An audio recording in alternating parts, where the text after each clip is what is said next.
Yes, everybody ready? Today we are going to study the part 2 or the session 2 of our chapter number 17. Ready हो? To start with, थोड़ा हल्का सा बोल दीजिए। Pole star के बारे में पढ़ लिया था। पोल स्टार जो अपने अर्थ की एक्सिस के बिल्कुल ऊपर है, पढ़ लिया था ना। और पोल स्टार को आइडेंटिफाई करने का तरीका पढ़ा कि नहीं पढ़ा? तो वो अपन अभी और रिपीट पढ़ लेते हैं उसको, और वो पढ़ेंगे अब सप्तऋषि मंडल के बारे में, उर्सा मेजर। चलो आ जाओ। तो आज का हमारा टॉपिक शुरू हो रहा है कॉन्स्टिलेशंस, जिसको हम हिंदी में कहते हैं ग्रुप ऑफ स्टार्स, और कहेंगे तारा मंडल। ठीक है, तो बहुत सारे स्टार हैं आपके, लेकिन उनमें से भी कुछ स्टार्स के कुछ ग्रुप बन जाते हैं। और कैसे कैसे ग्रुप बन जाते हैं जरा पढ़ते हैं। The stars forming a group that has a recognizable shape is called a constellation. One of the most famous constellation which you can see during summertime in the early part of the night is Ursa Major, जिसको हम कहते हैं सप्तऋषि मंडल। सभी ने देखा है ना? हाँ, उसके जो 7 तारे होते हैं, वो 7 तारों में नीचे वाले 2 तारों को अगर लाइन बनाकर सीधा आगे बढ़ाओ तो कहां जाके मिलता है? पोल स्टार पे। उसको क्या कहेंगे? ध्रुव तारा। वो एग्जैक्ट नॉर्थ है, एग्जैक्ट नॉर्थ। अच्छा, जब बात चली है, जरा एक क्वेश्चन मन में आया कि हमारा सूरज किधर उगता है? पूरब में उगता है ना? और कहां डूबता है? वेस्ट में, पश्चिम में डूबता है ना। और पोल स्टार किधर है? नॉर्थ में। हाँ, लेकिन मैं आपको अभी बताने वाला हूं कि सूरज जो है ना, पूरे साल भर में परफेक्ट ईस्ट में नहीं उगता है, परफेक्ट पूरब में नहीं उगता है। वो क्या करता है? वो उत्तरायण और दक्षिणायन, एक शब्द आने वाला है। अभी जब अपना सर्दी आती है ना, तो सूरज चला जाता है साउथ की ओर। फिर वापस 22 दिसंबर, जो सबसे लंबी रात होती है, उससे वापस सूरज उल्टा चलता है और किधर जाता है? ईस्ट की तरफ, सॉरी नॉर्थ की तरफ। और नॉर्थ की तरफ जाता है, और वो जाता है 21 जून, सबसे बड़ा दिन, समर सोलिस्टिस। और वापस 21 जून से ये डायरेक्शन चेंज करता है साउथ की ओर। बीच में केवल ऐसे 2 दिन आते हैं। वो 2 दिन कौन कौन से आते हैं? एक तो आता है, हाँ, सितंबर का महीने में एक दिन आता है। बोलिए कौन सा है वो? 2 दिन ऐसे आते हैं जिसमें अपना जो सूरज है वो परफेक्ट दिन और रात सेम हो जाते हैं। एक दिन आता है वो आता है 21 मार्च, और दूसरा आता है 23 सितंबर। याद रखोगे? जिसको हम कहते हैं इक्विनॉक्स, यानी कि उस दिन और रात बराबर हो जाते हैं। न रात लंबी होती है न दिन लंबा होता है, दोनों बराबर होते हैं। तारीख नोट करेंगे, 21 मार्च एंड 23 सितंबर। और सबसे लंबी रात 22 दिसंबर, 22 दिसंबर। सबसे बड़ा दिन 21 जून। याद हो गया? तो अपन ने बात, ये भी एक नॉलेज की बात हो गई। चलो आ जाओ जल्दी से। तो अपन पढ़ेंगे, अभी अपन ने क्या पढ़ लिया? इक्विनॉक्स जब होता है, यानी कि 23 सितंबर और 21 मार्च को परफेक्ट सन जो है वो ईस्ट डायरेक्शन में होता है, लेकिन पोल स्टार हमेशा परफेक्ट नॉर्थ में होता है। चलो, अब इस पोल स्टार को कभी कभी बिग डीपर भी कहते हैं या ग्रेट बियर भी कहते हैं। अब ये बियर जैसा होता है, जरा इसको देख लें, ये आपकी बुक में लिखा हुआ है। और ये बियर जो है ना, ऐसा उसका जो है शेप है। ये जरा आप देख लें, ऐसा शेप है उसका। तो बेसिकली बियर जैसा नहीं, लेकिन कुछ लोगों ने थोड़ा सिमेट्री मिलाई है, कुछ तारों को मिलाकर ऐसा फिगर बना दिया। और यहाँ देखें तो अगर ऐसा वो बच्चे का ऐसा फोटो है, उसमें भी ऐसा डीपर का मतलब क्या, चम्मच जैसा है बस, ऐसा एक तो हैंडल है और एक उसका वो है पीने का प्याला जैसा, तो वो ऐसा उसको बना दिया, बिग डीपर।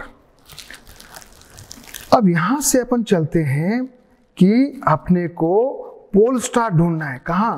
उर्सा मेजर से पोल स्टार ढूंढना। जरा ये स्टार का डायरेक्शन चेक कर लें, देखो ये यहां से निकल के, और ये जो है ना लास्ट के दो, इन लास्ट के दो को सीधा बढ़ाते जाएंगे तो यहां पर जाकर 5 टाइम डिस्टेंस पर जब जाओगे तो कम छोटा, बहुत तेज नहीं चमकता है पोल स्टार, थोड़ा लाइट होता है, वो पोल स्टार है। और ये जो सप्तऋषि मंडल है ये भी क्या करता है, चारों ओर पोल स्टार के रिवॉल्यूशन करता है, चक्कर लगाता है। ठीक है, तो ये अपन ने पढ़ा एक उर्सा मेजर के बारे में। और आप ड्रॉ करना चाहें तो ऐसे ड्रॉ कर सकते हो, देखो ऐसे ड्रॉ करना। ठीक है, ये अपन ने बना दिया एक स्टार, ये 1 2 3 4 5 6 और 7, और लास्ट के दो जो तारे हैं उनको मिलाते हुए आगे जाएंगे तो अपने को मिलेगा pole star. Clear? Ursa Major हो गया, सप्तऋषि मंडल समझ लिया। अब दूसरा प्रकार का कॉन्स्टेलेशन पढ़ने वाले हैं ओरियन। कौन सा है? ओरियन। और ओरियन जो है वो बेसिकली क्या है, एक शिकारी जैसा है, शिकारी, उसको व्याध भी कहते हैं, शिकारी, हंटर। और हंटर जैसा वो है, बीच में 3 तारे दिखेंगे, वो तीनों उसके बेल्ट है, और तीनों तारों को मिलाकर एक लंबी लाइन खींचोगे तो एक बहुत चमकता हुआ तारा जिसका नाम है सीरियस, पूरी आकाश में एक सबसे ज्यादा तेज चमकने वाला तारा है, उसका नाम क्या है पता है? सीरियस। हाँ, ये देखो जरा, ये वाला तारा। ठीक है, जरा इसके बारे में पढ़ लें फटाफट, जल्दी से आ जाओ। Orion is another well-known constellation that can be seen during the winter in the late evening. It is one of the most magnificent constellation in the sky. It also has 7 or 8 bright stars. Orion is also called the hunter, shikari. The 3 middle stars represent the belt of the hunter. The 4 bright stars appears to be arranged in the form of quadrilateral. अब ये अपने पास एक figure आ रहा है जिसमें ये एक अपने को दिखाया गया है कॉन्स्टेलेशन जिसका नाम है Orion. The star serious which is the brightest star in the, कोई आपको पूछे name the brightest star in the sky, answer क्या दोगे? सीरियस। वो सीरियस नहीं, सीरियस बीमार होने वाला सीरियस नहीं है, सीरियस है, SIRIUS, is located close to Orion. To locate Sirius, imagine a straight line passing through the 3 middle stars of Orion, और वहां जाकर अपन देखेंगे इसको तो ये जो लाइन मिल रही है ये लाइन जाकर सीरियस जो है स्टार से मिला देती है। अब अगला पढ़ते हैं, एक और है जिसका नाम है कैसियोपिया। कैसियोपिया क्या चीज है? कैसियोपिया भी एक कॉन्स्टेलेशन है, लेकिन ये कौन है? ये कोई वहां की महारानी होगी ग्रीस की, उसके नाम पे है। हिंदी में इसका नाम क्या देते हैं? भाई सभी तो आप विदेश की भाषा पढ़ रहे हो, अपने देश में क्या कहते हैं उसको? जैसे अभी आपने कहा उर्सा मेजर को हम तो कहते हैं सप्तऋषि मंडल, इसी प्रकार से कैसियोपिया को क्या कहते हो आप? हाँ बताइए, कैसियोपिया को क्या कहते हो? हम कहते हैं इसको शर्मिष्ठा। हाँ याद रहेगा, प्रणब मुखर्जी की बेटी का नाम भी शर्मिष्ठा ही है, तो उन्होंने शायद इसी के नाम पर रखा होगा। तो यहाँ पर ये देखिए, ये है वो शर्मिष्ठा। देखो रानी बैठी हुई है, दिख रहा है ना, रानी बैठी हुई है। हाँ, और ये क्या है? लियो मेजर, ये शेर जैसा दिख रहा है। तो अलग अलग तारों की अलग अलग शेप है। तो अभी अपन ने पढ़ लिया, और यहाँ से अपन आ गए कैसियोपिया पे, और ये अपना Another prominent constellation in the northern sky. It is visible during winter in the early part of the night. Okay. अब आ जाते हैं अपना सबसे इंपॉर्टेंट, अभी एक ये भी देख लो, आप इस फिगर को भी समझ लो। ये देखो, ये हंटर है, दिख रहा है ना हंटर साफ, दिख रहा है कि नहीं दिख रहा है? ये बीच में उसका बेल्ट हुआ कि नहीं हुआ? बराबर है, ठीक है। ऐसा लोगों ने इमेजिन कर लिया। अब आ जाओ, सबसे इंपॉर्टेंट पार्ट है सोलर सिस्टम। अपना सोलर सिस्टम, उसमें कौन कौन आता है भैया? सोलर सिस्टम में अभी देखो, एक तो अभी अपन ने पढ़ा चंद्रमा, सॉरी तारे पढ़े। तारे सोलर सिस्टम का पार्ट नहीं है, तारे सोलर सिस्टम का पार्ट नहीं है, ये क्वेश्चन आ सकता है। तो सोलर सिस्टम में क्या आएगा? सबसे पहले सन, उसके चारों ओर चक्कर लगाने वाले प्लेनेट। प्लेनेट कितने हैं? 8। 8 है कि 9 है? 8 है। पहले कितने थे? 9 थे। एक गायब हो गया क्या? चला गया एक, कहाँ गया? अभी देखते हैं उसको। आ जाओ, सबसे पहले आ जाते हैं अपन सोलर सिस्टम पे। Be ready. The sun and the celestial bodies which revolves around it form the solar system. एक तो होता है सूरज, और सूरज के चारों ओर चक्कर लगाने वाले जो भी हैं उन सबको मिलाकर हम कहते हैं solar system. It consists of large number of bodies such as planets, comets, asteroids and meteors. तो उसमें प्लैनेट्स भी हैं, कॉमेट्स भी हैं, एस्टेरॉइड्स भी हैं और मीटियोर्स भी हैं। The gravitational attraction between the sun and these objects keep them revolving around it. ये सभी सूरज के चारों ओर चक्कर लगाते रहते हैं। The earth, as you know, also revolves around the sun. It is a member of the solar system. It is a planet. There are 7 other planets that revolve around the sun. The 8 planets in their order of distance from the sun are Mercury, Venus, Earth, Mars, Jupiter, Saturn, Uranus and Neptune. फटाफट से याद करो, सूरज के चारों ओर चक्कर लगाने वाले planet हैं, उसमें धरती भी एक प्लेनेट है, हाँ, जिसमें अपन रहते हैं, अर्थ, और भी हैं ऐसे, कुल 8 हैं। तो कौन कौन है? आ जाओ। सबसे पहले है, अपन देखो जरा सन के बारे में पढ़ेंगे उसके पहले, लेकिन अभी आ जाते हैं। देखो इधर बाहर जाके देख लो फिगर के अंदर, सबसे बीच में क्या है? सन। उसके पास में ये क्या है? सबसे पास में, सन के पास में क्या याद करेंगे? मरकरी है। मरकरी का नाम है बुध। उसके बाद सेकंड नंबर पे जो है वो है वीनस, और थर्ड नंबर पे हम हैं, हमारी अर्थ है पृथ्वी। फोर्थ नंबर पे मंगल है। फिफ्थ नंबर पे बहुत बड़ा लार्जेस्ट प्लेनेट है जुपिटर। 7 नंबर पे शनि है, सैटर्न। 8th नंबर पे यूरेनस, सॉरी ये 7th नंबर पे यूरेनस, और 8th नंबर पे नेपच्यून, और 9th नंबर पे था प्लूटो। प्लूटो सन 2006 में उस प्लूटो को एज ए प्लेनेट, उसको नाम उसका हटा दिया। क्यों हटा दिया वो भी अभी बताते हैं, लेकिन जल्दी जल्दी चलें थोड़ा। ये आ गया। In 2000 till 2006 there were 9 planets in the solar system. Pluto was the farthest planet from the sun. In 2006 the International Astronomical Union adopted a new definition of a planet. Pluto does not fit in this definition. It is no longer a part of the solar system. 2006 के पहले, यानी हम जब छोटे थे ना, आपके जैसे थे, तो हमको तो पढ़ाया गया था 9 ग्रह हैं, 9 प्लेनेट है, पता है। और हमको बताया जाता था ऐसे 9 है। सबसे दूर कौन सा है? उसको प्लूटो नाम था, जिसको हम हिंदी में कहते थे यम। अरुण, वरुण और यम। नेपच्यून, यूरेनस और प्लूटो को हिंदी में नाम क्या है? अरुण, वरुण और यम। याद रहेगा। और क्या नाम कितने अच्छे हैं देखो। सबसे सूरज के पास में मरकरी, उसको हम बुध कहते हैं, तो बुधवार से बुध याद रखोगे। फिर उसके बाद वीनस है, तो शुक्र उसका नाम है, तो शुक्रवार हो गया। उसके बाद पृथ्वी है, उसके बाद मार्स है, उसको मंगल कहते हैं, मिशन मंगल।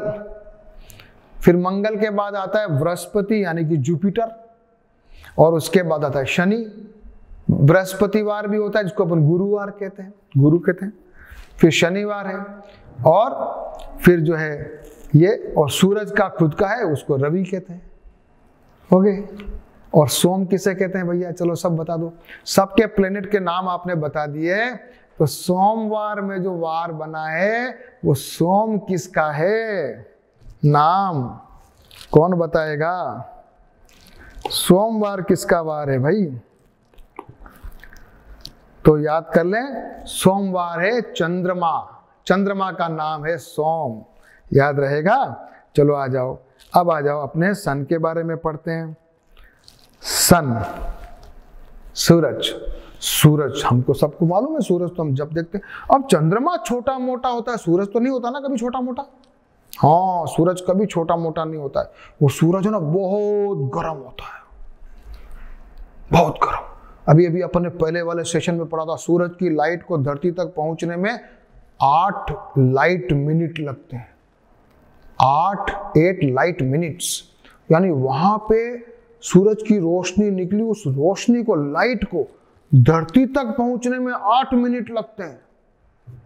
8 मिनट। और इतनी तेज हमारी लाइट की स्पीड है, जो चंद्रमा में 1 सेकंड पे पहुंच जाती है जो लाइट, वो सूरज पे पहुंचने में 8 मिनट लेती। इतना दूर है हमारा सूरज। और सन क्या है? स्टार है, ये भी अपन ने पढ़ लिया। और सन का ऊपर का टेम्परेचर कितना होगा? सन का ऊपर का टेम्परेचर है 6000 डिग्री केल्विन। डिग्री केल्विन के बारे में पता है कि नहीं है? नहीं है तो बता देता हूं जल्दी जल्दी। 0 degree centigrade is 273 degree kelvin, यानी कि 273 डिग्री ज्यादा होता है केल्विन। अब आ जाओ, sun is the nearest star from us. Sun भी एक तारा है, पढ़ा था पहले, वापस से बोल रहा हूं। और उसके पास में एक और तारा है, क्या नाम था उसका? सर अपना नियरेस्ट तारा कौन सा था? भूल गए? बताओ बताओ, इधर जरा देखिए, यहां जाके देखो, याद रहेगा कि नहीं रहेगा? ये, यस, क्या नाम है उसका? Alpha Centauri. कभी जीके का क्वेश्चन पूछ ले कि which is the nearest star, नहीं सेकंड नियरेस्ट, नियरेस्ट तो सन हो गया, second nearest star of the earth is Alpha Centauri. अब सन के बारे में पढ़ लिया, और सन के कारण से हमें huge amount of heat and light हमको मिलती है। And sun is the source of almost all energy on the earth. अब हम सन के चारों ओर चक्कर लगाने वाले प्लैनेट्स के बारे में पढ़ेंगे।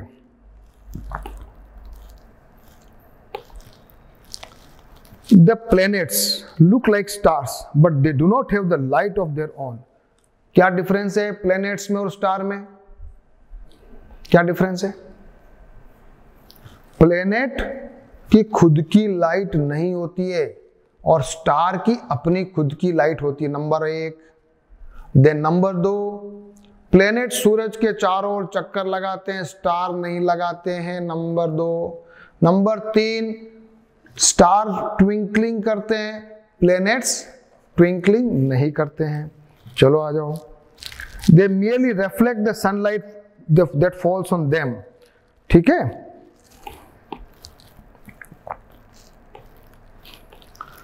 The simplest method of identifying planets from star is that the star twinkle whereas planet do not। कभी आपको आकाश में देखना हो यार ये प्लैनेट है कि स्टार है, तो देख लो कि ट्विंकलिंग नहीं कर रहा है, बहुत तेज चमक रहा है, ये तो प्लैनेट है। Also the planet keep changing their position with respect to the stars. Stars की पोजीशन बहुत चेंज नहीं होगी, लेकिन प्लैनेट्स की पोजीशन चेंज होती रहती है। A planet has a definite path in which it revolves around the sun. This path is called the orbit. हर प्लैनेट की अपनी एक कक्षा है, ऑर्बिट है। नहीं तो आपस में टकरा जाए ना, सब चक्कर लगा रहे आपस में, कहीं टक्कर खा जाए तो सबका अपना अपना ऑर्बिट है। कभी आप ग्राउंड के चक्कर लगाते हो ना, तो आपके ट्रैक बने होते हैं, तो अपन आपस में नहीं टकराते अगर ट्रैक में दौड़ते हैं तो अपने अलग अलग ट्रैक बने हुए। उसी प्रकार से प्लैनेट्स के लिए भी अलग अलग ट्रैक है। The time taken by a planet to complete one revolution is called the period of revolution. The period of revolution increases as the distance of planet increases from the sun. अब आ जाता है ये एक और चीज, besides revolving around the sun, a planet also rotates on its own axis. अब ये भंवरा दिखाया हुआ है, लट्टू दिखाया हुआ है, ये देखो ग्लोब। अब ये क्या करता है, अर्थ है, और ये खुद भी घूम रही है अपने एक्सिस पे। देखो ये चक्कर लगा रही है और ये खुद भी घूम रही है। और आप देखिए ये जो अर्थ है ना थोड़ी टिल्टेड है, अभी आएगा वो भी टॉपिक आने वाला, पर पहले इतना सा देख लो कि ये अपने एक्सिस पे घूमना, इसको अपना एक्सिस बोलते हैं, ये एक्सिस है, ठीक है। तो ये आपको फिगर दिखाया हुआ है, उसमें यहां पर ये दिखाया हुआ है, जो टॉप दिखाया हुआ है भंवरा लट्टू, उस तरीके से हमारी धरती, सारे प्लैनेट्स भी रोटेट करते हैं। और इसको the time taken by the planet to complete one rotation is called its period of rotation. Some planets are known to have moons or satellites revolving around them. Any celestial body revolving around another celestial body is called a satellite. अब एक और शब्द आ रहा है, वो हर जो planet है ना, प्लेनेट खुद तो चक्कर लगा रहा है सूरज के, लेकिन प्लेनेट के भी कोई चक्कर लगा रहा है। धरती का कौन चक्कर लगा रहा है? चंद्रमा। तो धरती का नेचुरल सैटेलाइट कौन हुआ? चंद्रमा, मून। तो क्या सभी के मून है क्या? सभी के प्लैनेट्स के मून है क्या? ऐसा नहीं है ना। अभी अपन पढ़ेंगे, जैसे मरकरी का कोई मून नहीं है, विनस का कोई मून नहीं है, अर्थ का एक है चंद्रमा, मार्स के 2 हैं और जुपिटर के हैं 63 चंद्रमा है, और उसमें से 4 तो बहुत बड़े हैं। अगर किसी के पास टेलीस्कोप हो ना बढ़िया वाला, तो जुपिटर के पास घूमते हुए दिखते भी हैं, और सैटर्न के तो 60 हैं मून। तो ये आ गया सैटेलाइट। अभी सैटेलाइट जब हम लास्ट में पढ़ेंगे, एक तो होता है नेचुरल सैटेलाइट और एक होता है आर्टिफिशियल सैटेलाइट, वो भी अपन पढ़ेंगे।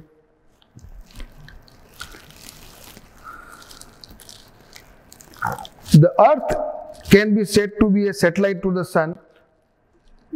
Though generally we call it a planet to the sun, we use the term satellite to the bodies revolving around the planets.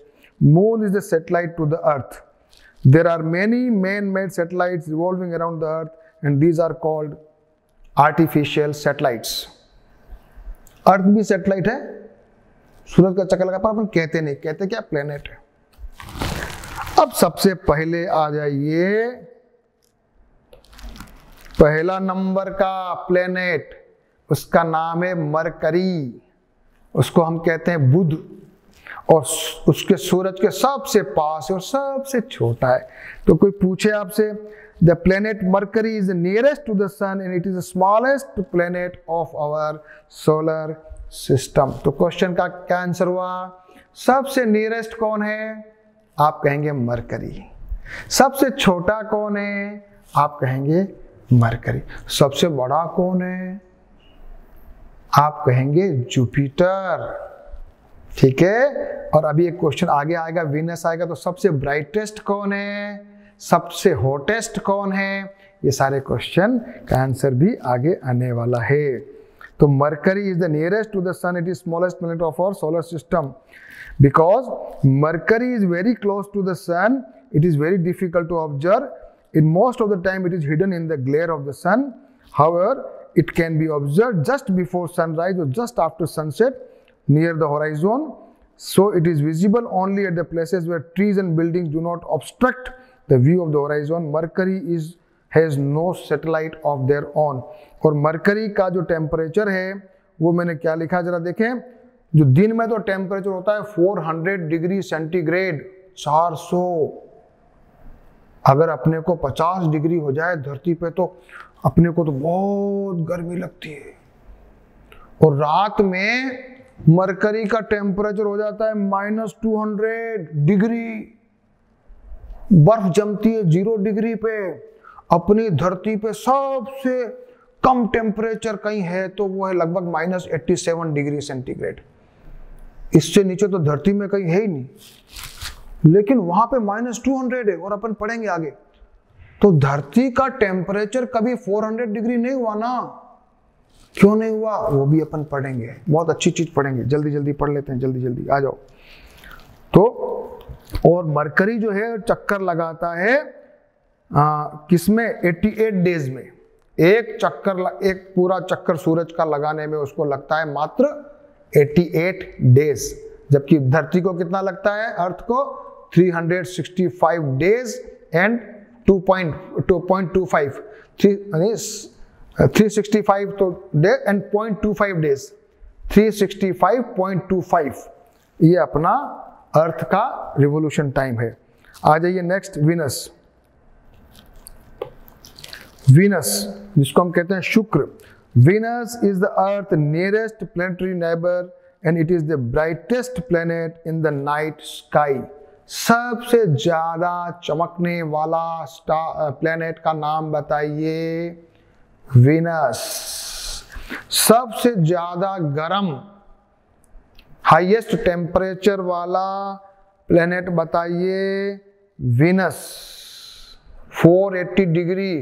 Sir ये मरकरी पास में है तो वो तो सर 400 डिग्री पे ही है, वीनस थोड़ा दूर है तो ज्यादा गर्म क्यों हुआ? क्वेश्चन आना चाहिए दिमाग में। तो इसका आंसर क्या है, जल्दी जल्दी पढ़ लो। इसका कारण ये है कि वीनस के ऊपर कार्बन डाइऑक्साइड गैस है, तो कार्बन डाइऑक्साइड गैस की वजह से वहाँ ग्रीन हाउस इफेक्ट होता है और ग्रीन हाउस इफेक्ट की वजह से टेम्परेचर ज़्यादा हो जाता है। अपनी धरती पर भी ग्रीन हाउस इफेक्ट का असर आ रहा है, इसीलिए अपनी धरती पे टेम्परेचर बढ़ रहा है, इसीलिए ग्लेशियर्स पिघल रहे हैं, इसीलिए समंदर का तल ऊपर हो रहा है, इसीलिए ग्लोबल वार्मिंग की बात आ रही है। वो सभी भी अपन आगे जाकर पढ़े, जब जैसे बड़े होते जाओगे आप पढ़ते जाओगे। तो अभी अपन वीनस के बारे में पढ़ रहा है। और वीनस जो है ना, मॉर्निंग स्टार किसे कहते हैं, मॉर्निंग और इवनिंग स्टार। ऐसा कभी तारा देखा? तो सूरज अस्त होता है तो जल्दी से एक तारा अलग से चमकता हुआ दिखता है, पूरे आकाश तो कोई तारा नहीं आया, वो अकेला आ जाता है, उसको हमने नाम दिया इवनिंग स्टार। इसी तरीके से मॉर्निंग में भी जब सारे तारे छिप जाते हैं सूरज की रोशनी में तो एक तारा चमकता रहता है, उसको हम कहते हैं मॉर्निंग स्टार। वो कौन है? वही वीनस है। आ जाओ। Sometimes Venus appears in the eastern sky before sunrise and appears in western sky just after the sunset. Therefore, it is often called the morning or the evening star. ठीक है? Although it is not a star. ये star नहीं है पर हम इसको बोलते हैं क्योंकि तारा जैसा दिखता है। Venus has no moon. Mercury का भी कोई मून नहीं है, वीनस का भी कोई मून नहीं है। और rotation of the Venus on its axis is somewhat unusual. It rotates from east to west while the Earth rotates from west to east. ये जरा important line है, इसको नोट करो। धरती जो अपने एक्सिस पे घूम रही है वो पश्चिम से पूरब की ओर घूम रही है, वेस्ट टू ईस्ट। इसीलिए सूरज कहाँ उगता है? पूरब में। और वीनस उल्टा चलता है, ईस्ट टू वेस्ट घूमता है, तो उसका सूरज वहां पर अगर आप रहते हो तो वहां पे आपका सूरज किधर उगेगा? पश्चिम में उगेगा कि पूरब में? उत्तर है पश्चिम में उगेगा, वेस्ट में उगेगा। अच्छा, और ऐसा का ऐसा है ना, यूरेनस में भी होता है ऐसा का ऐसा। बस दो ही ऐसे प्लेनेट है जो उल्टे घूमते हैं। अभी अपन यूरेनस जब आएगा ना तब पढ़ेंगे। बाकी सब क्या घूमते हैं? पश्चिम से वेस्ट टू ईस्ट। और कभी कभी जो है ना ये वीनस का ऐसा चंद्रमा की तरह वो भी दिखता है।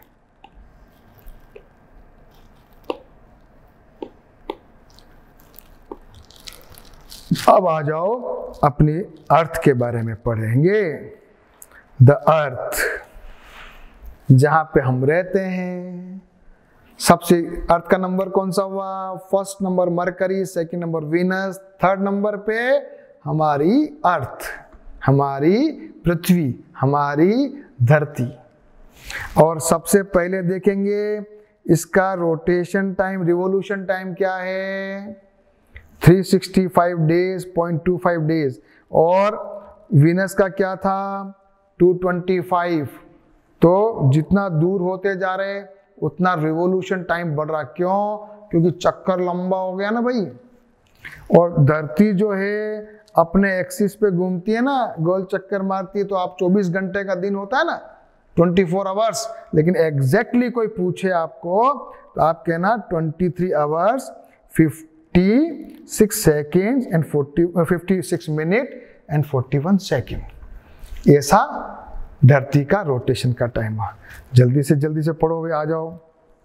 अर्थ के बारे में पढ़ लेते हैं। The earth is only planet in the solar system on which life is known to exist. Some special environment conditions are responsible for the existence of the and continuation of life on the earth. पूरी विश्व में, ब्रह्मांड में कहीं पर भी इंसान नहीं है। हाँ, एलियंस पढ़ते हो आप, फिल्में देखते हो, उसमें एलियंस बताते हैं कि पता नहीं कहाँ पे कोई ऐसा रहता हैगा, ऐसा कोई वहाँ पर भी इंसान रहते होंगे। अलग अलग प्रकार की फिल्में आती है, इंग्लिश पिक्चरें आती है, उसमें ऐसे बताते रहते हैं कि वहाँ ऐसे ऐसे अलग अलग चेहरे होते हैं। एक फिल्म भी आई थी अपने इंडिया में, कोई मिल गया, उसमें भी एक विदेश दूसरे ग्रह का कोई प्राणी आया था। फिल्म पीके में भी ऐसा था, लेकिन ऐसा प्रैक्टिकली कहीं नहीं है, केवल बस इमेजिनेशन है। धरती के अलावा कहीं नहीं है। तो धरती में ऐसा क्या है, धरती में ना परफेक्ट राइट टेम्परेचर है। आपको रहने के लिए हवा चाहिए, ऑक्सीजन चाहिए, ऑक्सीजन है। पानी चाहिए तो अपनी धरती पे पानी है। और अपने को टेम्परेचर है ना, वो बिल्कुल उतना ही चाहिए जितना अपन उसका अपनी बॉडी उसको सहन कर सके। तो उसको रोकता कौन है टेम्परेचर को धरती पे आने के लिए? तो देखो कौन रोकता है। देखो, these include just the right distance from the sun, so it is the right temperature range, the presence of water and suitable atmosphere and a blanket of ozone. Ozone एक गैस है जो हमारे एटमॉस्फेयर में ऊपर की तरफ है। और वो ओजोन होती है गैस, वो क्या करती है, सूरज की अल्ट्रावायलेट रेज होती है, खराब तेज किरणें, उनको वहीं रोक लेती है। पूरी धरती को एक जैसे कंबल ना, ब्लैंकेट, कंबल की तरह उसको अपने को कवर कर रखा है। और कभी कभी उस ओजोन में भी होल हो रहे हैं आजकल हम लोग बहुत ज्यादा कार्बन डाइऑक्साइड और कार्बन मोनोऑक्साइड और जो पेट्रोलियम वगैरह यूज कर रहे हैं ना, उसकी जो धुआं निकल रहा है, उस धुएं से ऊपर जाके ओजोन लेयर डिस्टर्ब हो रही है। इसीलिए हमको कहा जाता है ज्यादा धुआं छोड़ने वाला व्हीकल नहीं होना चाहिए, कम से कम व्हीकल को यूज करो, ऐसा आता है। तो आ गया, the axis of the rotation of the earth is not perpendicular to the plane of its orbit. The tilt is responsible for the change of seasons on the earth, and earth has only one moon. अर्थ का केवल एक satellite है, इसका नाम है moon. और ये जो आपके सामने अर्थ है, ये टिल्टेड है, झुकी हुई है। और यहां से अगर ये वर्टिकल खींचूं मैं, ये वर्टिकल, तो यहां से इस वर्टिकल में और इसमें झुकाव में कितना डिफरेंस है? तो आंसर है 23.5 डिग्री सेंटीग्रेड। जरा लिख लो, 23.5 डिग्री सेंटीग्रेड, सॉरी सेंटीग्रेड नहीं हो, सॉरी गलती हो गई, 23.5 डिग्री सेंटीग्रेड नहीं है सर, गलती हो गई, टेम्परेचर नहीं है, ये ओनली एंगल का मेजरमेंट है। हाँ, 23.5 डिग्री ये एंगल है। और अब आ जाइए मार्स जिसको हम कहते हैं मंगल का रिवॉल्यूशन टाइम है 687 डेज। और मंगल जो है वो लाल कलर का है, लाल रंग, इसीलिए इसको लाल ग्रह कहते हैं, red planet. The first outside the orbit of the earth is Mars. It appears slightly reddish and therefore it is also called the red planet. Mars has 2 natural satellite. Mars के 2 चंद्रमा है।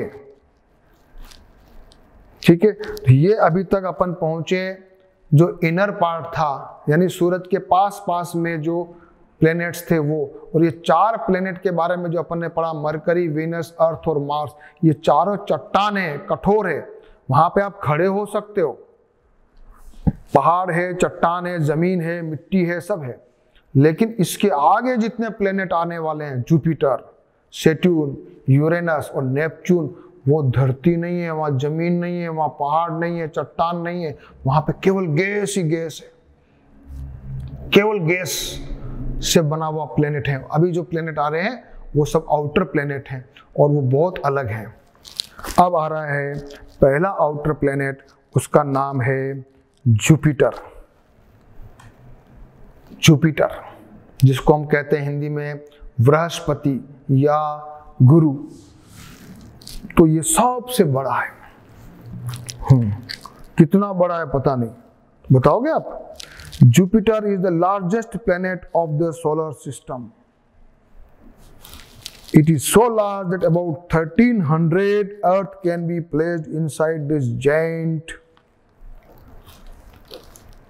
planet.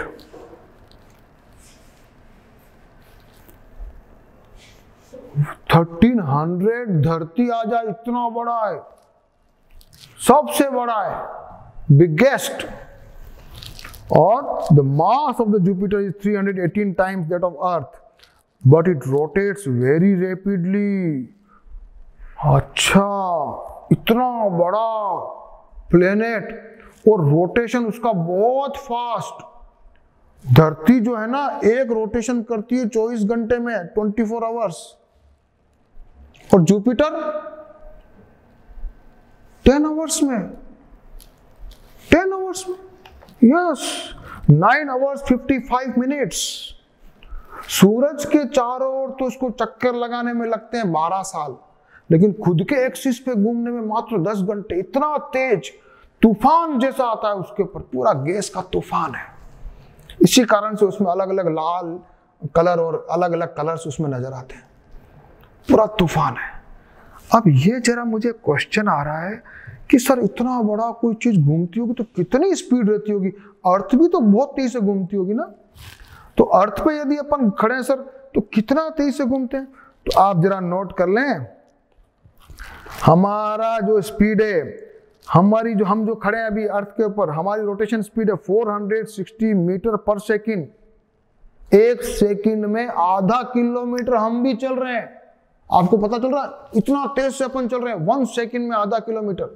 और अगर kilometre our की बात करें तो 1600 kilometre per hour या 1000 माइल पर आवर। एक घंटे में 1000 माइल, इतनी स्पीड है। लेकिन आपको कभी फील होता है क्या, और इतना तेज चल रहे हैं अपन? पता ही नहीं क्यों नहीं चल रहा है, बिकॉज सभी घूम रहे हैं, धरती भी घूम रही है, हम भी घूम रहे हैं, तो हमको फील नहीं होता है। तो जुपिटर पे तो बहुत ही तेज स्पीड है। और Jupiter has the large number of satellites. कितने सैटेलाइट हैं जुपिटर के? सबसे ज्यादा है 63, उसमें से 4 बड़े हैं। एंड इट इज फेंट rings around it. And if you observe it with the help of telescope, you can see 4 of its large moons. 4 उसके बड़े बड़े चंद्रमा आपको दिख जाएंगे। तो ये जुपिटर के बारे में पढ़ा। और अब अपना लास्ट सेशन जो आने वाला है उसमें अपन सैटर्न के बारे में पढ़ेंगे, यूरेनस और नेपच्यून के बारे में पढ़ेंगे। Then we will study about the asteroids, comets and meteors and meteorites, and then last will study about the artificial satellite. तो अपन ने बहुत इंटरेस्टिंग चैप्टर पढ़ रहे हैं आज, है ना। सैटेलाइट अपन प्लैनेट्स के बारे में पढ़ लिया, कैसे होता है जुपिटर, कैसे अर्थ है, उसके अर्थ के पास में मार्स है और मार्स लाल कलर का है, अलग अलग रोटेशन है, अर्थ थोड़ी टिल्टेड है, अर्थ के नॉर्थ में जो है पोल स्टार है। पोल स्टार को पता लगाने के लिए अपन ने उर्स मेजर कॉन्स्टेलेशन से उसका पता लगा सकते हैं। तो ये सारी चीजें अपन ने पढ़ ली। अब बाकी के प्लैनेट्स अपन पढ़ने वाले हैं इसी चैप्टर के लास्ट सेशन में। और लास्ट सेशन में जब पढ़ेंगे तो अपन इस बुक का एक्सरसाइज भी सॉल्व करेंगे और जनरल नॉलेज की बहुत सारी बातें भी पढ़ेंगे। कौन कौन सी बातें पढ़ेंगे? पहला इंडियन कौन था जिसने एस्ट्रोनॉट जिसने ऊपर स्पेस में गया? मैं पूछने वाला हूँ फर्स्ट लेडी कौन थी, ये भी पूछने वाला हूँ। हाँ, अब पूछने वाला हूँ।